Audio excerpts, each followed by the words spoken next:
Hello and welcome back to our YouTube channel. I'm Binata. Meron tayo dito isang notebook. Isang Lenovo netbook. Yung kanyang model, nandito sa kanyang label. Lenovo IdeaPad 12 OS 11AP. So, meron itong problema. Merong power siya pero ayaw mag-display. So, i-turn on, makikita natin naka-power pero walang display. So, yan ang ating i-fix sa video nito.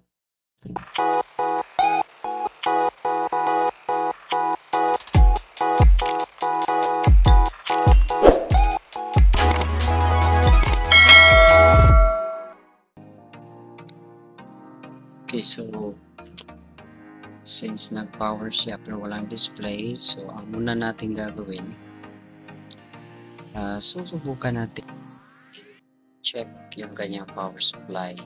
So, i-test natin yung kanyang voltage para malaman natin kung tama rin yung tahi. We know na mag-turn on siya, pero mas mabuti na rin mag-start tayo sa basic.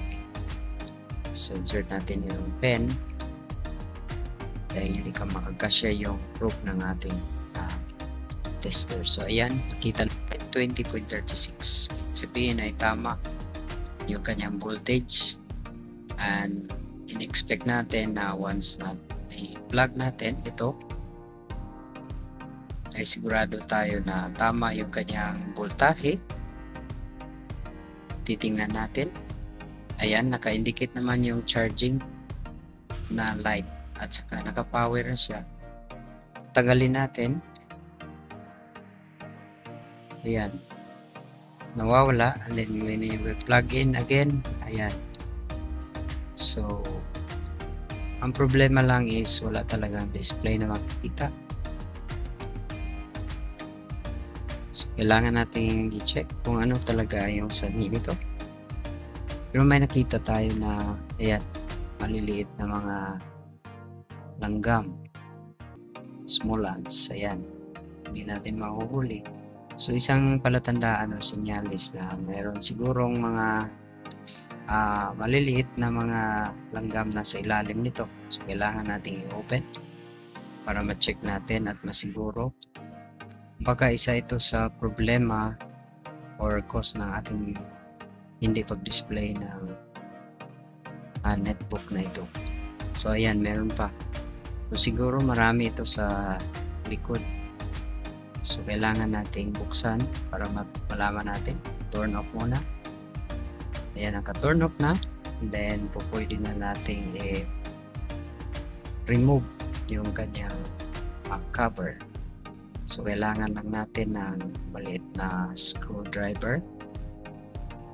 At baklasin natin yung kanyang cover by removing all the screws. So, since may nakita tayo dito kanina, yung mga maliliit na mga langgam na posibleng sanhi, posible na sa ilalim makikita din natin. And we're expecting na meron pang marami dyan sa loob, kaya kailangan natin i-remove ito.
Okay, so ayan, nabuksan na natin. Then, titingnan natin yung susuriin natin sa ilalim.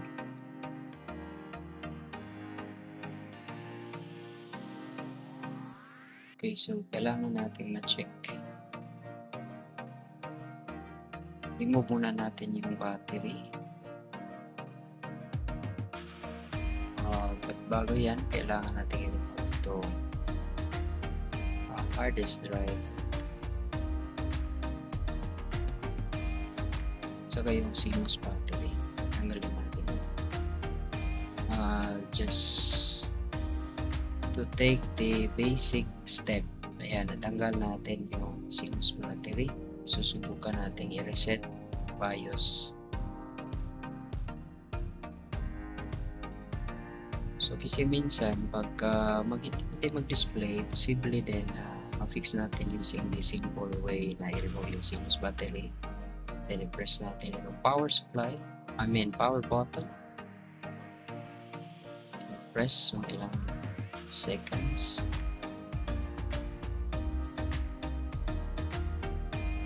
And then ibalik na natin. And next ay i-remove natin itong kanyang battery. So battery, para masiguro natin na ma-reset yung BIOS. Kung meron ng mga pending na updates na post na hindi pagtuloy na update, posible din magiging sanhi ito ng pag-display. So tatanggalin muna natin ito hard disk drive.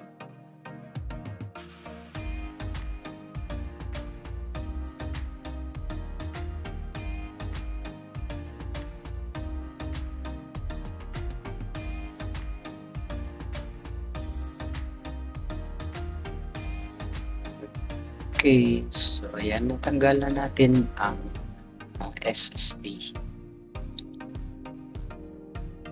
And then itong battery, mahirap siya tanggalin. Kailangan talagang ma-remove.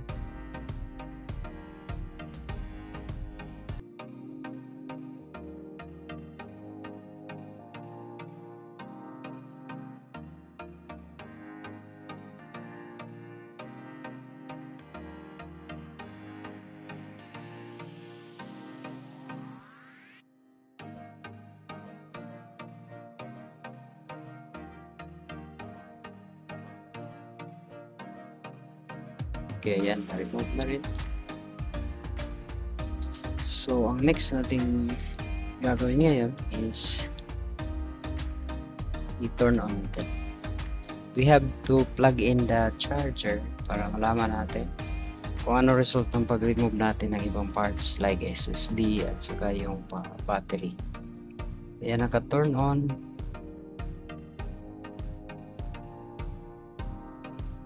And we're waiting mag-display kasi long press muna natin ito para to discharge. Ayan, naka-turn on na. So kanina na-remove natin yung CMOS battery, yung main battery at saka yung SSD, pero wala pa rin display. Tinitingnan natin kung ano ang umiinit. Meron bang kapansin-pansin na umiinit? Tanggal na yung battery. So tanggalin muna natin yung charger. And then safety na ma-remove natin ito. Check natin itong kanyang LVDS cable. Parang walang problema. So balik natin.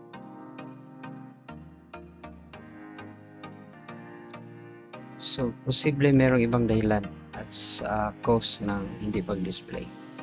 Hindi nadala sa basic na nag-reset tayo ng CMOS battery. So power again.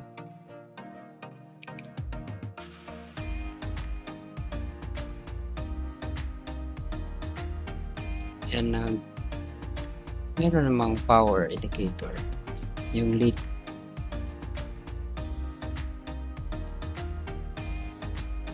Ayan, ang display ang lead pero walang display on the LCD. So ano kaya ang possible na issue? Possible cause ng issue.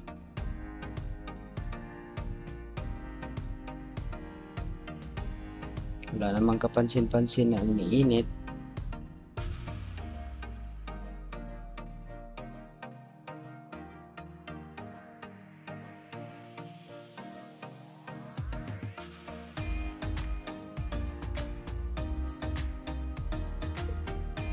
Okay. So, remove muna natin itong kanyang charger. Ang next natin na i-inspect ay ang kanyang cover ng LCD.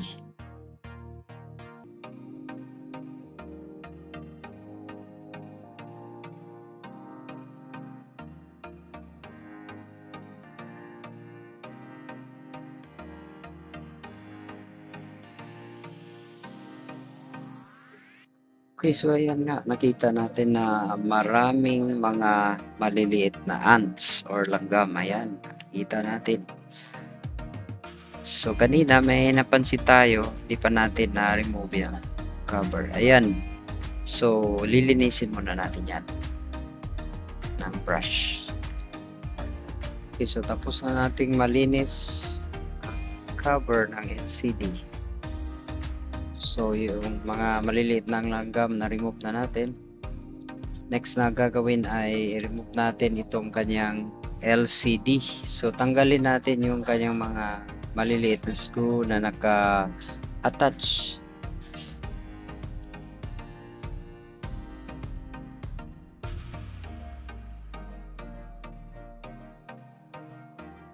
Okay, so ayan, ang dami mga maliliit na langgam. Ayan.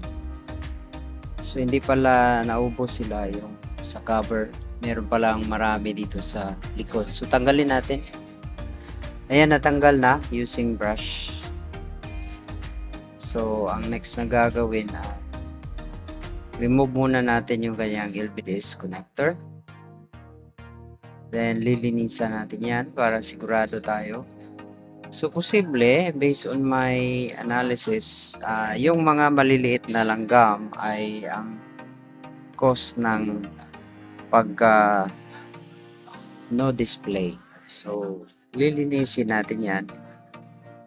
Na-remove natin yung kaninang maraming mga maliliit na langgam. This time, lalagyan natin ng cleaning solution para manigurado tayo. We will use this fluid. Mabisang panglinis ito sa mga rust and dirt buildup. So, susubukan natin. And we're hoping na masolve natin yung issue kasi hindi talaga normal yung may mga ganyan. Kapag merong mga naninirahan ng mga ants na maliliit, yan, may mga iba pang maliliit na ants. Kapag sila ay didikit doon sa connector, and we know na napaka-sensitive ng LVDS cable. And even yung mga parts ng ating mga laptop ay napaka-sensitive. Kaya nga, once na na-detect ng ating sensors sa ating system, posible ay hindi sila makapag-function ng mabuti. Kaya nga, ayaw nag-display. So, we're hoping na ma-fix natin kasi kanina napakarami talaga. So, anyway, natanggal na natin. Susubukan natin ngayon na ibalik ang kanyang LCD panel dahil nalinisan na natin yung kanyang connector using the cleaning solution or fluid. So, balik natin. Ano sa tingin niyo, gagana kaya ito? So, we're praying and hoping na fix natin yung issue ng hindi pag-display. So, natin dito, meron siyang lock para hindi basta-basta ma-remove. Ayan. So, fix natin. And then, balik natin ito in position. lalagyan natin ng charger. Ayan. Mamaya na natin ibalik yung mga screw. Test muna. Hindi pa nakabit yung ibang mga parts, pero power natin. Ayan, nag-power siya, indicator, light. Sana mag-display. Ayan, nag-restart. Ayan, wow. And we have a picture. Ayan, display siya. Pero hindi tumutuloy kasi alam natin na natanggal natin yung kanyang SSD. Hindi pa natin naikabit. So, kailangan muna natin na ibalik yan para makikita natin at papasok siya sa operating system or OS. So, remove na ang charger. Balik natin yung screw.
Okay, so finally na ibalik na natin yung mga parts, including yung ganyang cover, at